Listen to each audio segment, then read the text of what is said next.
Well, thank you very much. This is amazing. And I want to thank Bill and Travis. Where's Bill and Travis? They own this place. They gave us a very good deal. You know what it is? Nothing. Where are they? Where are they? Thank you, fellas. Thank you very much. Beautiful. Nice facility. Nice facility. They said they've never had a thing like this before. That's true. We went to 3 or 4 places, and every time we'd sign up, there were so many more people than we thought. It was just an amazing experience. And, you know, we all started in Phoenix where I had that big event. We had the big event. Thank you. Thank you. I love you. I love you, folks. I love you. Amazing. You know, we all want the same thing. We want to make America great again. I mean, it's like we want the same thing.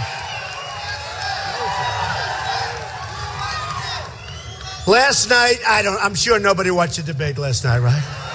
Nobody in this crowd. This is a very apolitical crowd. No, we had a little debate. So I'll bet you they got big ratings. I'll bet. You know, I called up the head of CNN. I said, your ratings are through the roof. I think next time I won't do it. I want to maybe not do the next debate just to see it tank, you know, and then I'll do the one. But these debates they've become Super Bowls in a sense. It's been amazing.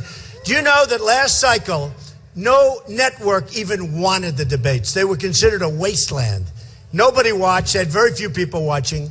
And now Fox had 24 million, which is now actually higher with the final numbers, but 24 million, the largest ever on cable television. CNN had 23 million, the biggest event in the history, in terms of numbers, in terms of people watching, in the history of CNN. I mean, CNN, in all fairness, they cover wars, they cover lots of different things, some problems, some big events. In the history of CNN, 23 million, according to CNN, was the biggest event they've ever had. And you know what I get out of it? Nothing. Nothing. And think of it. 4 years ago, nobody cared. Do you remember the debates 4 years ago? Did anybody even watch? So we have to take advantage of what we can. You know, so last night was interesting because, number one, I made a pledge because it's just so much easier. It's so much easier. We're going to, you know, it's hard to, they're saying, are you going to run as an independent? I said, you know, I just got a poll where I'm at 41 and other guys are at 2 and 3 and 7. Doesn't make a lot of sense. Oh, I think I'll leave now and I'll run as an independent. You know, it's amazing. It's amazing. No, it's amazing. You know, I did Meet the Press a couple of months ago and I was doing great. I was number 1. I've been number 1. By the way, since I went, they're all talking about it. In the history of politics, they say, this isn't me, it's those people who I don't trust but, you know, I go through this all the time, and I always say, although today I think the fact that I did Bill O'Reilly in that corner, they had no choice but to follow, but they never show the crowd size. You know that, right? I always talk about it. I go home, my wife said, did you have many people? Because they just don't show the crowd. They show my face. They never show the crowd unless, and I used to think the cameras were like fixed, that they can't move. You know, modern cameras, a lot of them, they don't work like the old cameras, right? And then all of a sudden we'll have like a protester in the back corner and you'll see these cameras twisted like a pretzel. It's unbelievable. But I think today, look at all of them back there. Look at those cameras. They are the worst people. The worst. The worst. The worst. No, they're very dishonest. Not all of them. 75%. It's true. And some are very good, but you have so many dishonest reporters. I've never seen. In fact, it's almost amazing to me because I consider myself to get the worst publicity, and yet I've got this massive lead. And it tells you 2 things. They're dishonest, and the people are really smart. No, they're really smart. I mean, I'll get stories that are so bad, and then they'll come back, Mr. Trump, sir, your polls just went up 7 points. I say, how could that be possible? People get it. They know the press is dishonest. It's a whole big con job. So it's one of those. In fact, in Phoenix, you remember the crowd? Was anybody at Phoenix? Right? It was like this. We had 15,000 people. They reported it at 4,000 and then 2,000. And then, what's his name? Bernie Sanders. He's gone, so now. He's gone. He lost it when he said, Hillary's fine with the emails, and she's not fine with the emails. That was really breaking the law, folks, okay? So he doesn't get big crowds anymore, but he was there a little bit before or after. His crowd, we have pictures. His crowd, my crowd. His crowd was much lighter than mine. He had a lot of people, but it was much lighter. And they say he had more than Trump. Not that it matters, but it's just dishonest reporting. It's one of those things, okay? Now, last night, I had Jeb come at me. You know, low energy. No, I'm standing there, and all of a sudden I hear this, Donald Trump, it's just like... He said it just the way his pollster told him to say it. And then I hit back very, very hard. But look, we need strong people. We need sharp people.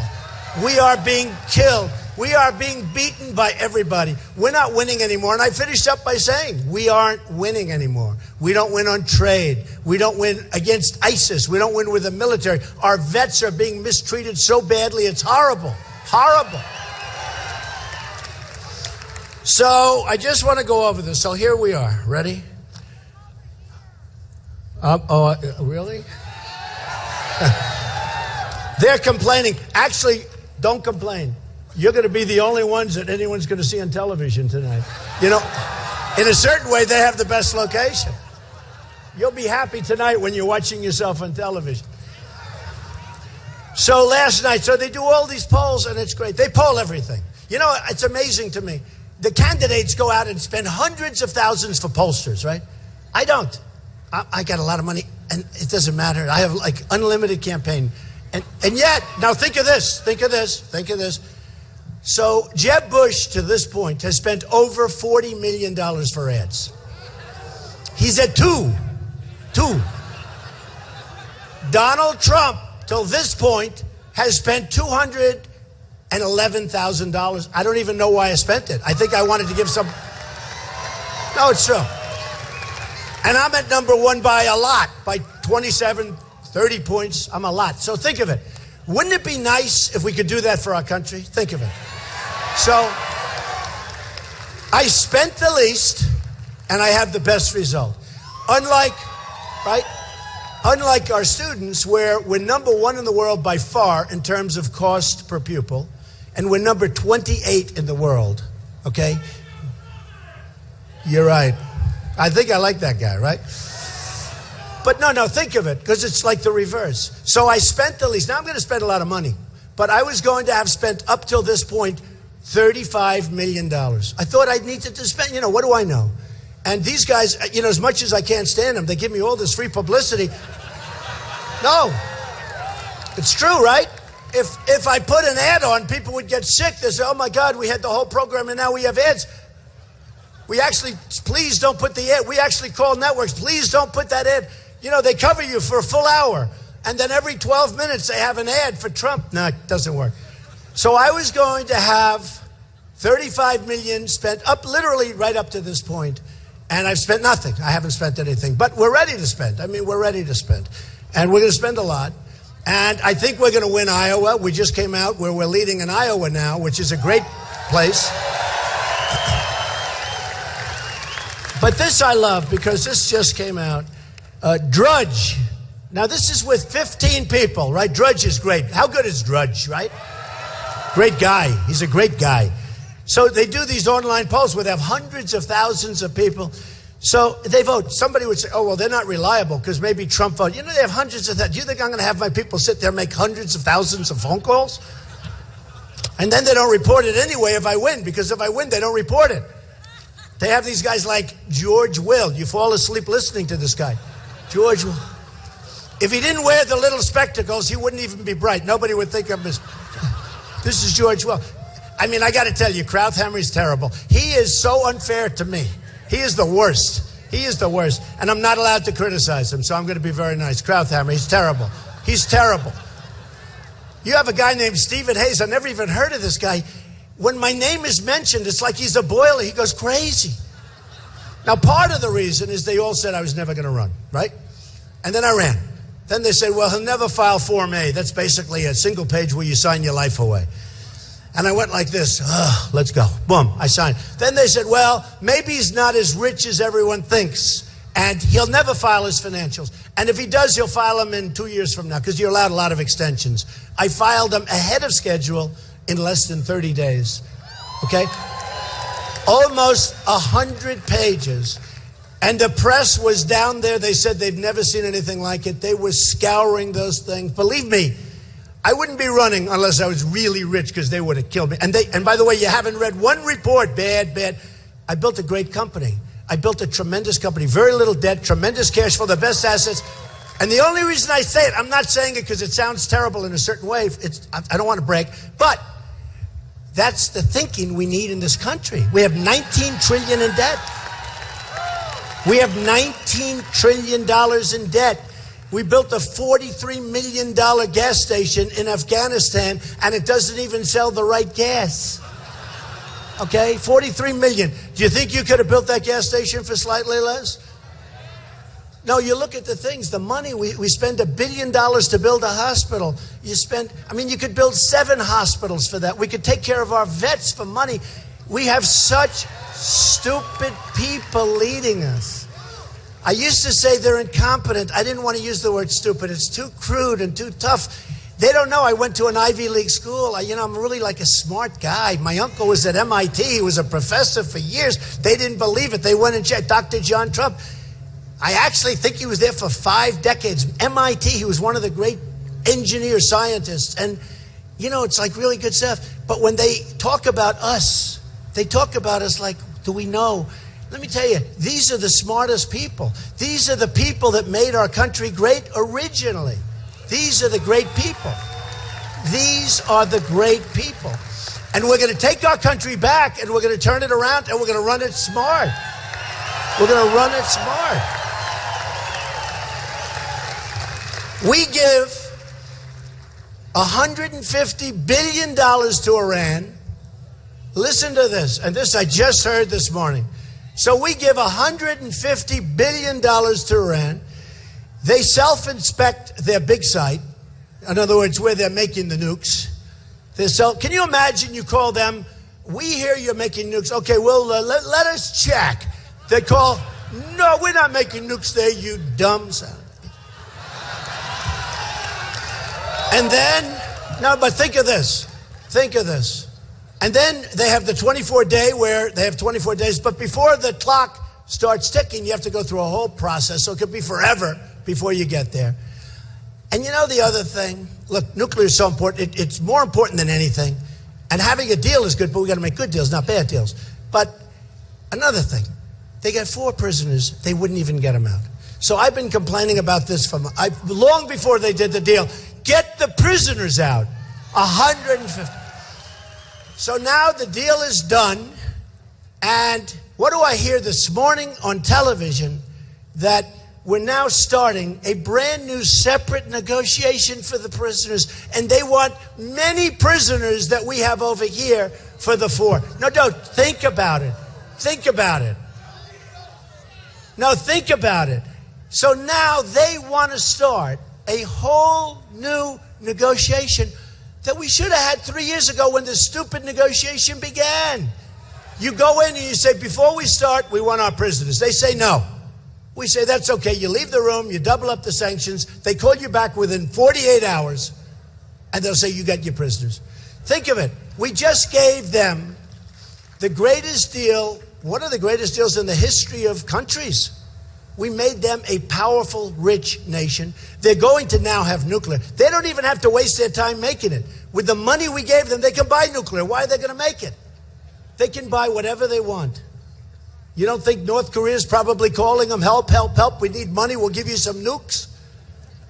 We are led by the stupidest people I can't even imagine it.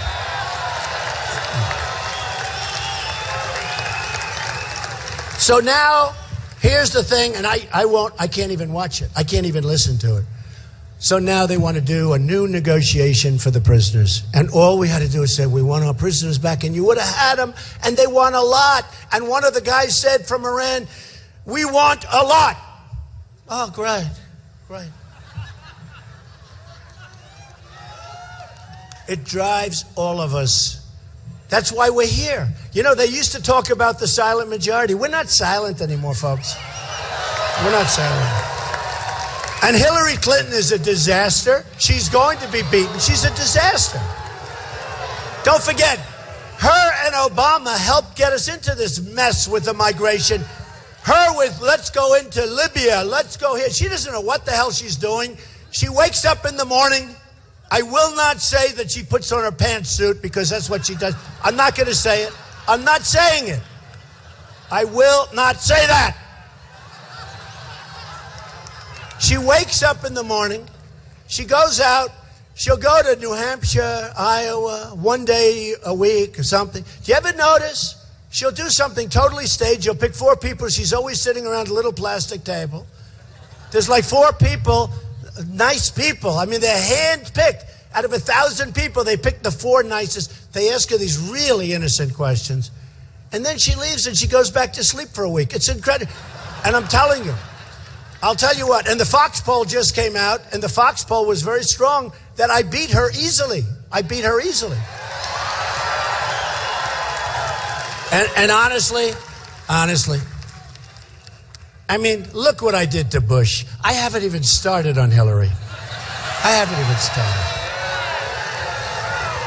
Poor Bush. I hear now he's doing another commercial. He does commercials. You're spending all this by doing negative commercials on me. He's doing a commercial where he uses what he said last night, but he doesn't put what I said to him. And what it is, and it's a big problem in terms of running for office, because, you know, these super PACs are a scam. They're a scam. They're a horrible thing. They're totally corrupt. One of the super PACs, it was written about last week in the Los Angeles Times, they raised $6 million. By the time all of these guys took their cut, they ended up with $140,000 left for their campaign. That's better than being a real estate broker, right? Right? So we have so many things we can do. And I'll tell you, the thing I really look forward to doing, some of the people on the stage I really like. You saw last night that Ted Cruz was very nice to me, and I was nice to him. Actually, most of the people were nice to me last night. I mean, it was pretty good. You know, I went in there saying, boy, this is going to be a tough evening, because I heard all of them were going to come at me, right? 14 of them were going to be coming at me. I was prepared, but I said, this could be unpleasant in front of, you know, millions of people.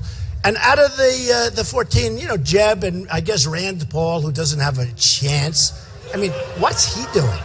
By the way, what is Rand Paul doing? You know, whether you like his politics or not, his father had a certain spark, right? You know, there was a little spark on there. Rand doesn't have that spark. Rand doesn't have that spark. And I love Kentucky. It's one of the great places, but I don't get it. You know, how does this guy get reelected in Kentucky? I don't get it.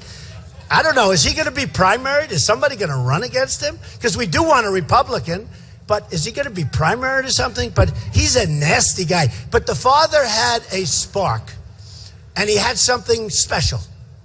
Like they say I have. No, I'm only kidding. But he had something special. Rand doesn't have it. So other than those two, I mean, it was really even Kasich was very nice to me last night. I was very surprised. He's gotten beaten up pretty badly. He said, you know what? It's easier to be nice to Trump, right? It's easier, less costly. But he was nice, so we had a good time. So anyway, Drudge, 46%. Now that's out of 15 people. So that means I got 46%. Time magazine, believe me, I don't control time. I was on their cover 4 or 5 weeks ago. They should have picked me for the person of the year, but they didn't. No, they shouldn't. Now you know what, that's not coming from me. They have these panels, and virtually, and I said, I'm never going to get it because I'm not establishment. But every panel that I saw on television when Time was, because, you know, it's sort of cool, even though the magazine's going down the tubes. It's sort of, no, it's a cool thing. Most magazines are going down, in all fairness to them. It's great, isn't it, to watch these guys go down the tubes? Isn't it great? I love it. But you know what? Time magazine, so they'd have these panels, and they'd have 5 people around, you know, all the political panels. And almost everybody, even my enemies, said, no, Trump will get it because he's done something that's never been done before. This has never been done before, folks. And we're really doing something. It's really a movement. What we're doing is a movement. So they said Trump's going to win. And I said I won't. I told my wife, I said, they'll never do it. It's just like The Apprentice. For the first 3 seasons, I should have gotten the Emmy for The Apprentice.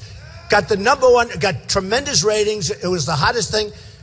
and they'd pick these shows that were establishment. Amazing Race. You fall asleep watching it. Okay, it's not a race, it's a sleeping contest. Because I'm not establishment Hollywood, I'm not establishment politically. So Time magazine picked a woman who's destroying Germany. She let the migration come right into Germany. She's destroying Germany.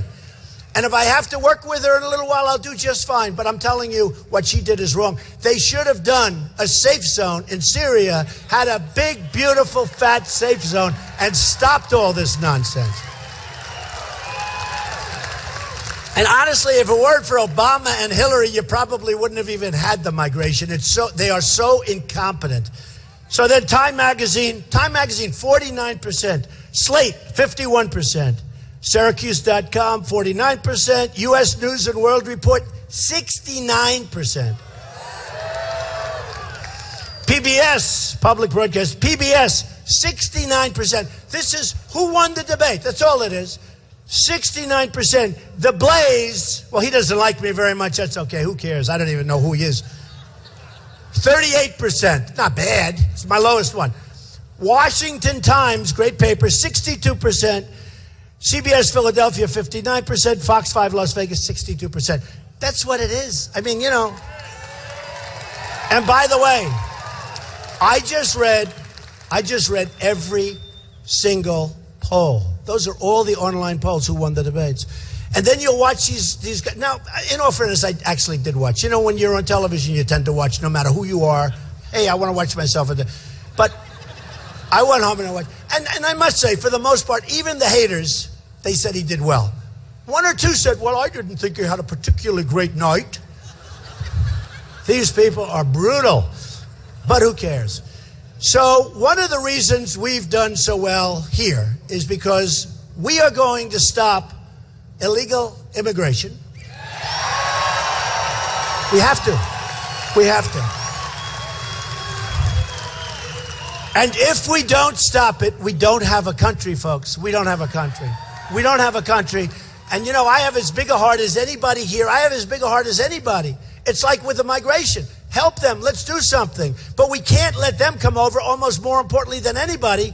Did you see yesterday the big story about the cell phones and what's on? They have ISIS flags and all sorts of beheadings and crimes on pictures on their cell phones. First of all, why are people in a migration having cell phones? That was the first question. It's sort of strange. I mean, who's paying for those cell phones? Where are they coming from? Who are they calling? These are people. Can you imagine many, many, many cell phones? Why? Where do they get cell phones? Who pays their monthly bill? What do? Don't they get billed by the phone company or something? How? I asked that. You know, a friend of mine said, you know, they have flags. And he was talking all about the ISIS flags. And also the beheadings on the phones, everything. So, but I said something different. I said, how come they have cell phones? And he said, wow, I never thought of that. You're right. How come they have cell phones? So we're not letting them come in. And if they are here when I get here, they're all going back. They have to. They have to.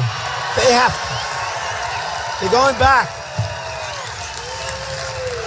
So we're going to build a wall, and Mexico is going to pay for the wall. They're going to pay for it. And I love Mexico, and I love the Mexican people, and I have thousands of them that work for me, and they're incredible workers with incredible spirit, and they love me. And I'll tell you what, in the state of Nevada, they recently did a poll, and I'm leading with the Hispanics. And everyone's saying, oh, that's because I'm going to produce jobs. I'm going to take our jobs back from China and Japan and Mexico and all these other places. And you know what? The Hispanics that are here legally and that went through a process, those people are all, they're for me because they don't want their jobs taken. They don't want their house taken. They don't want to be overrun by people pouring across the borders. And one of the first thing I do, I mean, probably the first thing I do is the good thing about an executive order. What's the good thing? I can walk in, sign, and that's the end of it. I don't have to go through Congress. I mean, Obama never goes through Congress anymore. He does, you know, it just, isn't it incredible? So I'm a Republican, but I'm so disappointed in the Republicans. When we got majority,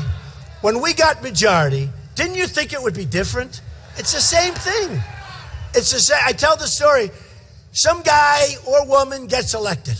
They go through hell. We're going to stop Obamacare. We're going to repeal it. And I am going to do that. By the way, it's going to be dead.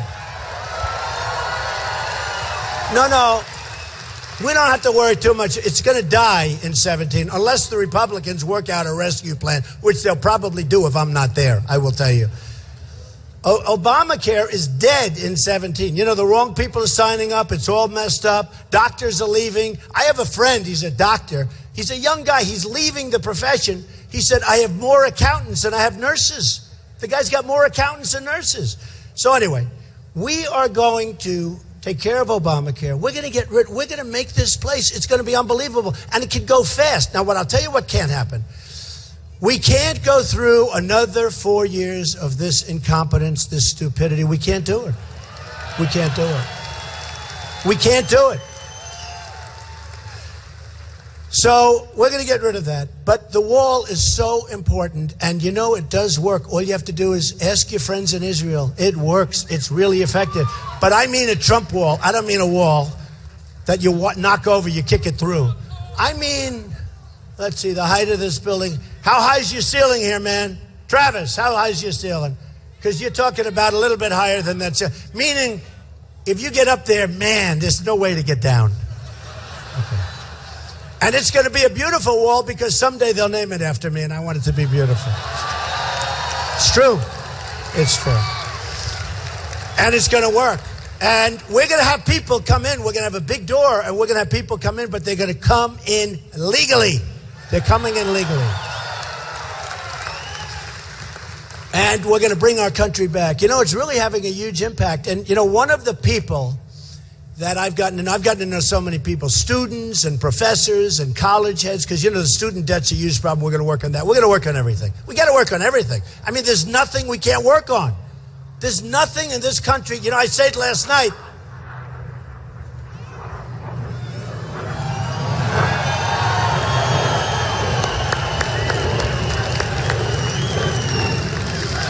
I tell you what, I wouldn't want to be the enemy and have one of those suckers coming at me. We just don't know how to use it. The whole thing is like different. But one of the people that I've gotten to know, who's one of the great, great people, the illegal immigration has caused tremendous crime, has caused tremendous death. It's caused economic hurt, as you know, because a lot of jobs are being taken and our citizens don't get those jobs. And again, we're going to have people come in. And we're going to have, if there are some areas like the grape areas, I know a lot of the folks up there, and they say if we can't we'll do some visa program where we get people up. We're not going to hurt industry. We don't want to hurt business or anything. So we'll get the people in. If our people don't want to take the jobs, and I understand that. You know, there's people that don't want certain jobs, and I get it. But we're going to get the people in. We're going to make this country so dynamic. My tax plan, I'm cutting the hell out of taxes for the middle class and for businesses. Corporations are going to bring the trillions of dollars that are outside of the country. They're going to bring it in. They're going to use it here. But one of the people I got to know, and he's a friend of mine, and he had a horrible thing happen. His son, Jamil Shaw, you may have seen him. He's just been amazing. And whenever he's around, I say, do me a favor, say a few words. He'll explain what happened with an illegal immigrant who killed his son viciously and violently. And he's become a friend of mine, and he's a great guy, and he's here with us, and let me bring him up. Jamil, come on up.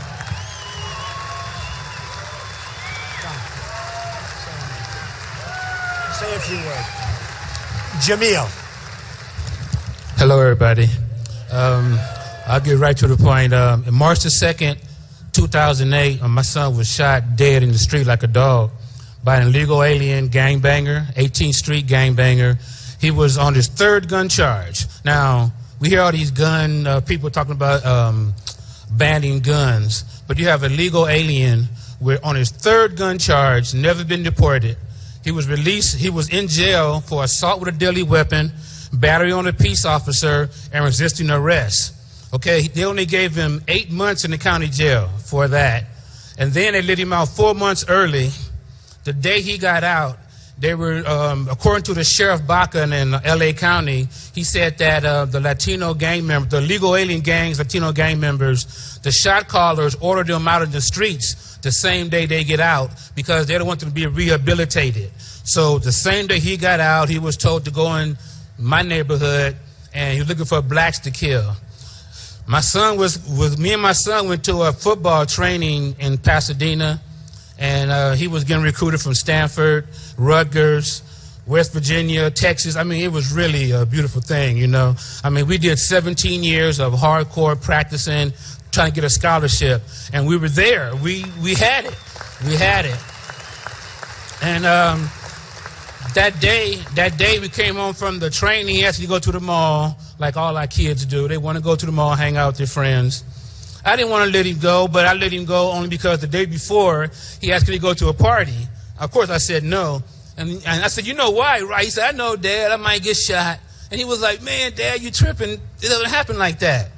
Next day, you know. So on the way home from the mall, I called him, where are you? Oh, I'm right around the corner, Dad, be there in a couple minutes. You know, about a minute later, I heard 2 gunshots, really loud. So I knew it was outside from my house. I called his phone to see where he was, didn't answer it. Man, I knew he was shot. I remember asking God, please don't let him be dead, you know.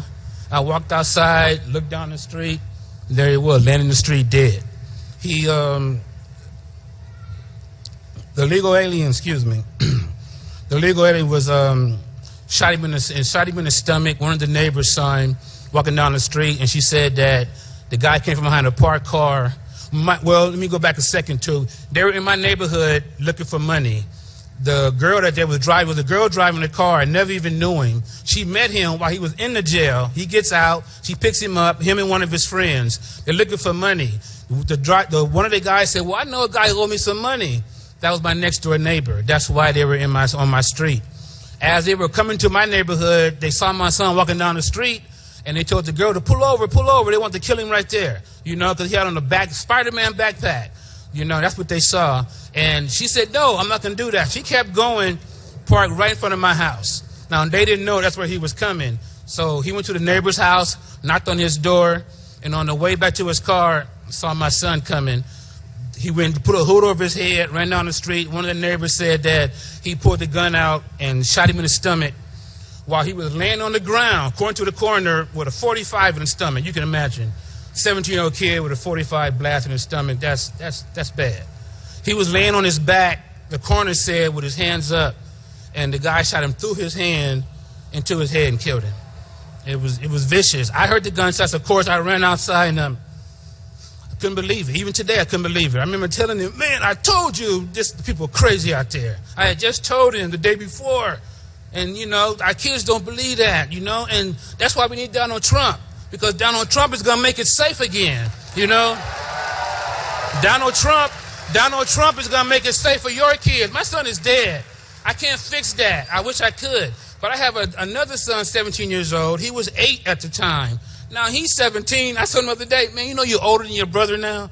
You know, and it's really sad. And Trump is the only person that reached out to me out of all the politicians, all the black politicians in L.A., nobody cares. It's all about illegal aliens. That's all they care about. They don't care about us as Americans. Trump wants to make America first, okay? We need that. Our kids, all of our kids deserve to grow up. This is our time to live on the earth. Why do we have to be under this oppression from illegal aliens, and they're getting the American dream, and we're getting the American nightmare? You know, it's not fair, and the only way we can fix it is with Donald Trump. I don't see no other way. If it was there, it would have happened. Before Trump, it was nothing going on. Now that he's here, they're scared, and we have to make sure it happens because it's going to protect all of us and make us safe. And we got to stand with Trump, and you have to trust him the way I do because I believe that he was sent from God. Thank you.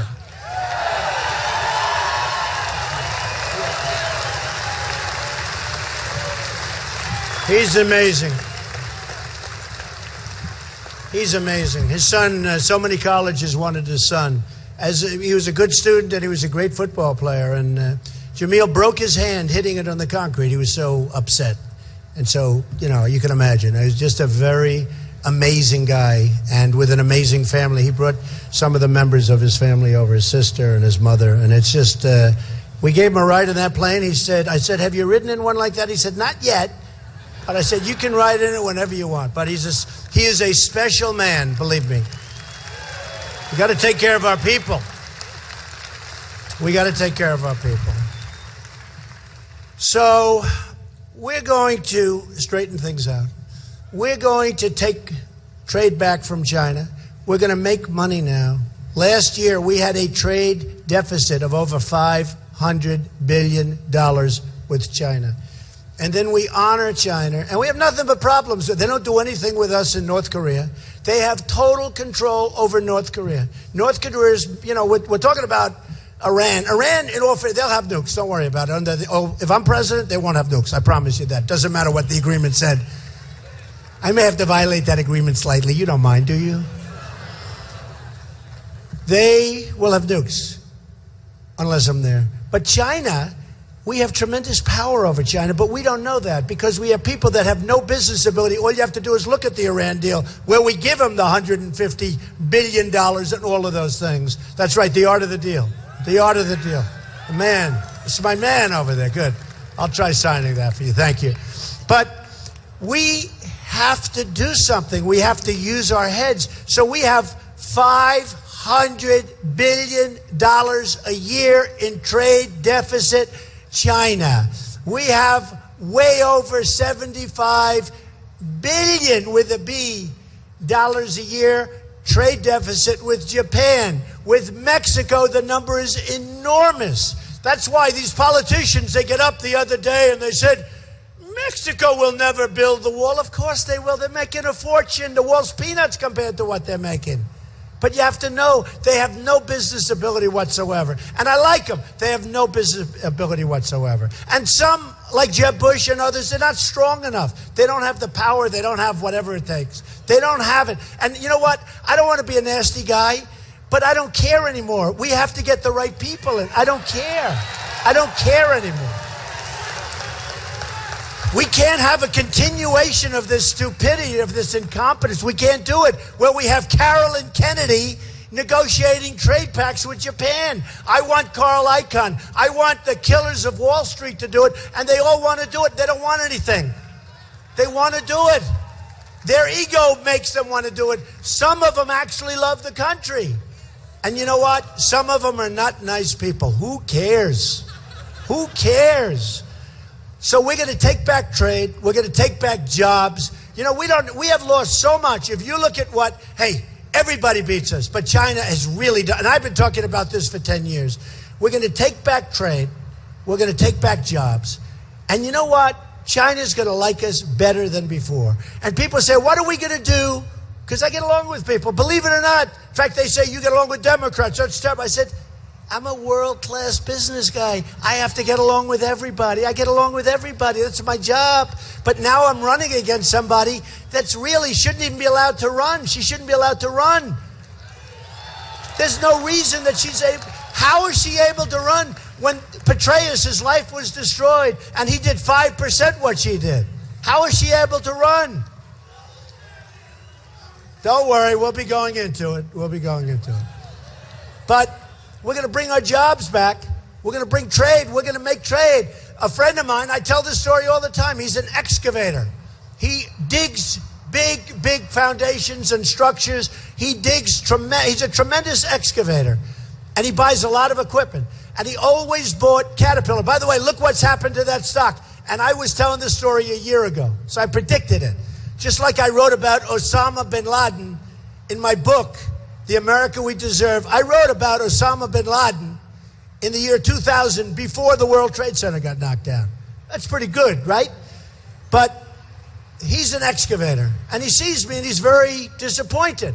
I said, what's wrong? He said, I just ordered a tremendous amount of equipment from Japan. It's named Komatsu. I said, how is it? He said, it's good. It's not as good as Caterpillar, but it's very good.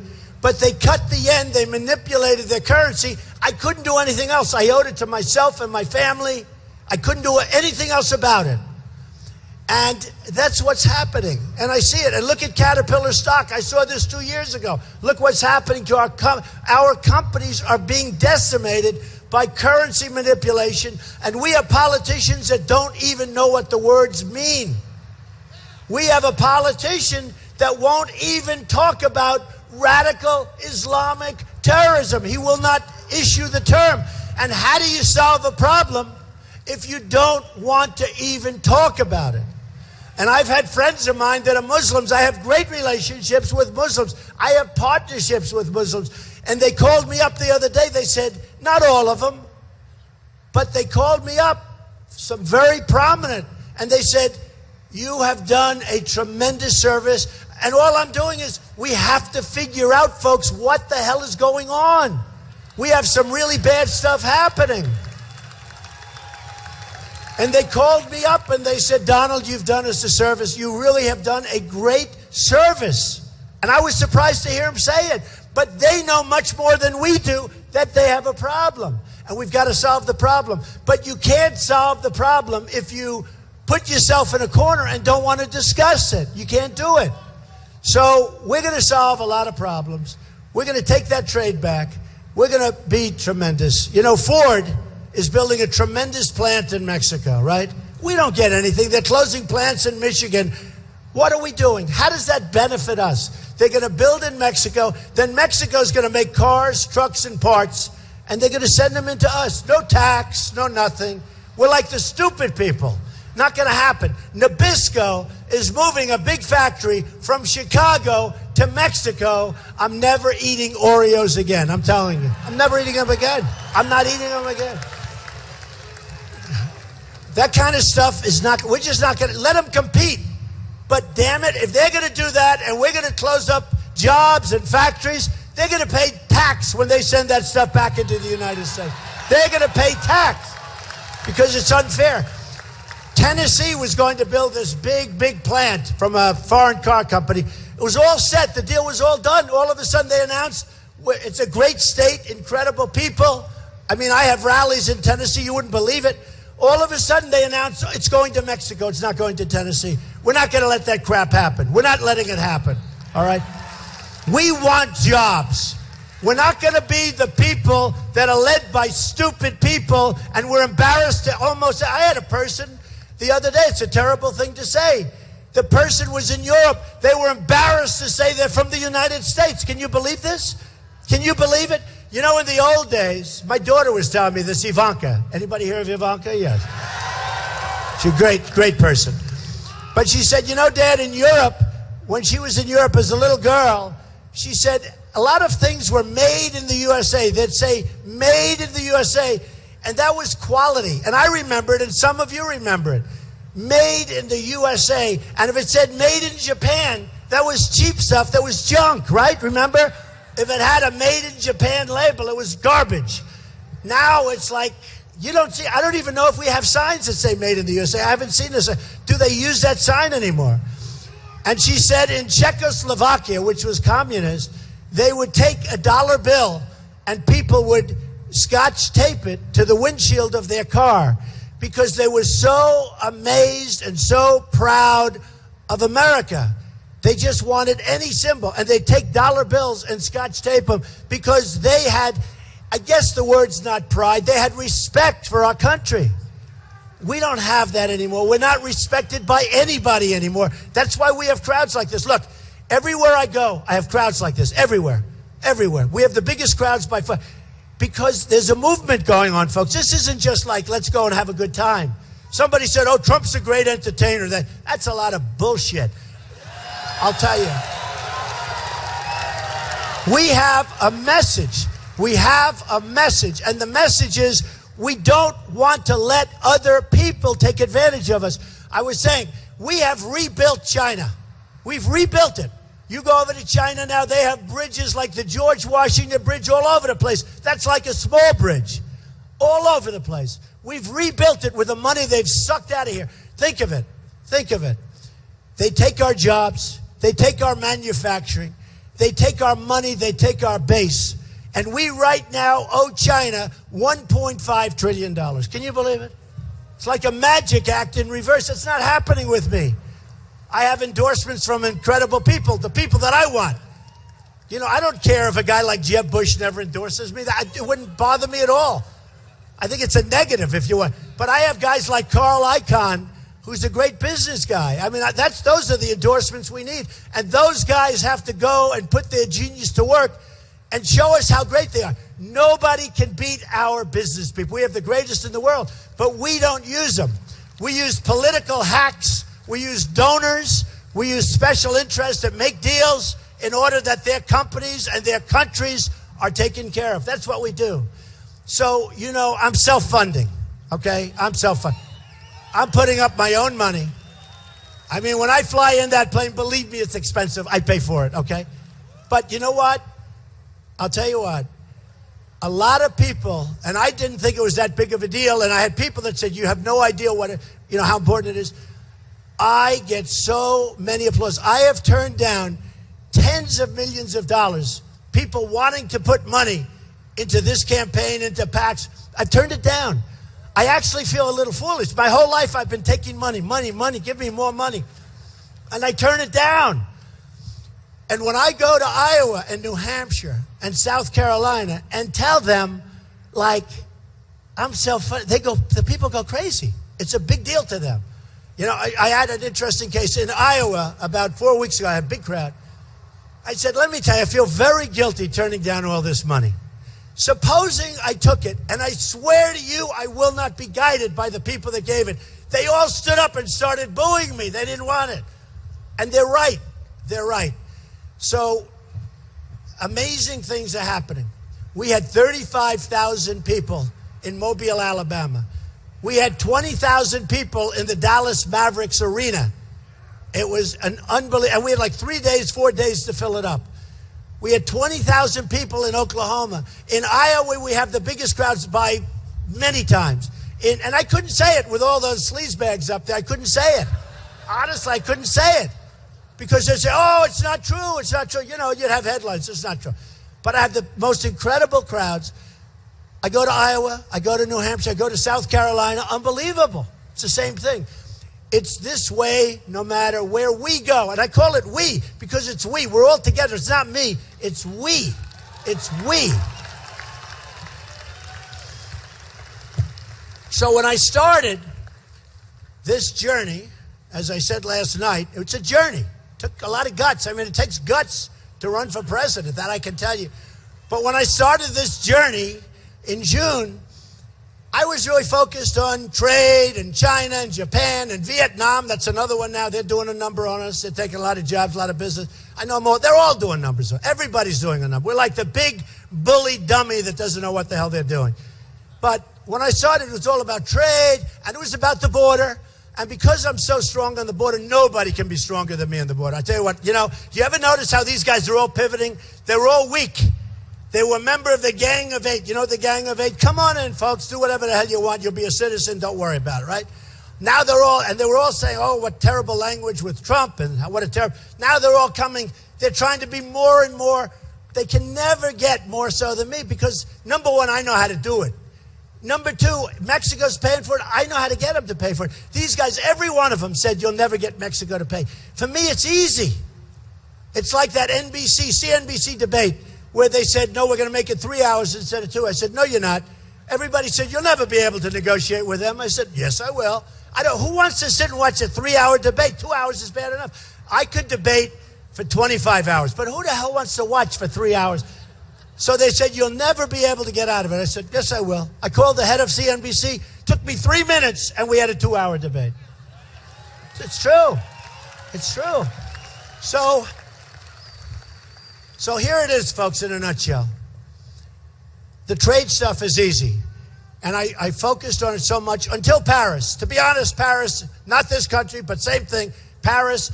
And by the way, if some of those people that were slaughtered in Paris, with 130 dead and many more going to die, they're decimated. They're in very sad shape. As we have in California, more going to die, they're in very bad shape. We have 14 dead, more going to die. If some of those people in Paris, probably the #1 place anywhere in the world for gun control, Paris and France, you can't have a gun. Unless you're a bad guy, you can walk in with whatever you want. If some of those people had a gun tied to their ankle, or a gun tied right up here to their waist, or a gun right over here, they would have had a hell of a fighting chance, and I guarantee you, the result would have been a hell of a lot better. Would have been a hell of a lot better.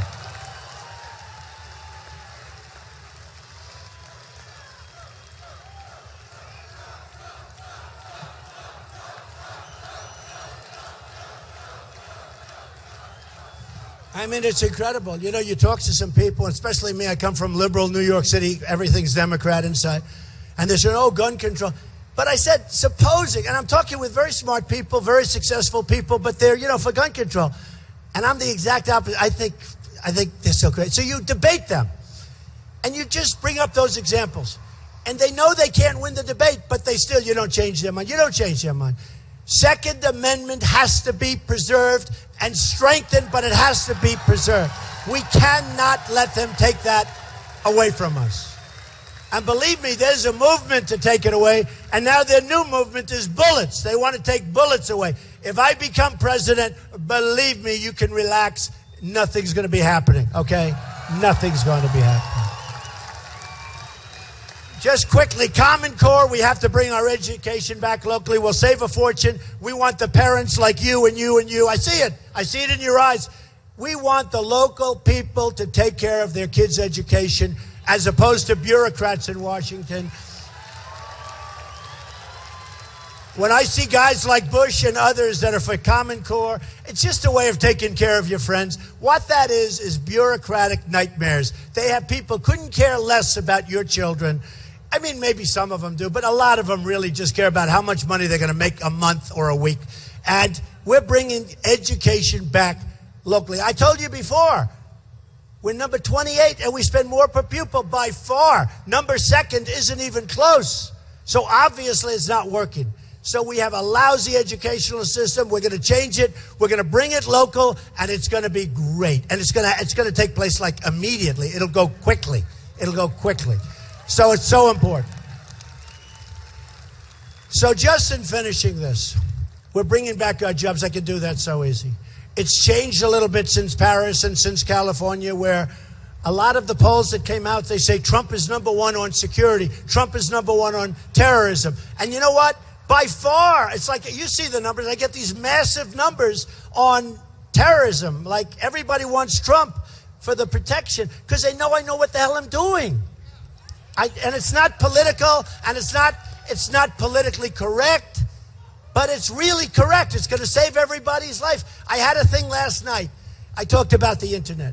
So ISIS is using our internet much better than our people, right? Even though we invented the internet, ISIS is using it. So last night, I said, I want to infiltrate the internet, but people said, oh, that's freedom of speech. You can't do that. This one, that one.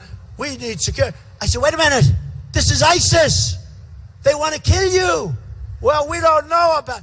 Where are these people coming from? Where do they come from? They are using the internet so brilliantly. The good news is we have people in Silicon Valley that are far better than they are. We have to get them involved. We have to get them engaged. Whether we knock the hell out of their internet system in the ISIS territories, which, by the way, are getting larger by the day. How long have I been saying bomb the hell out of their oil, right? Right? 3 years. And I said, when we leave, take the oil. I don't want to just bomb it. I want to take it. And I wanted to give it to our wounded warriors and our vets and the families of people that were killed. So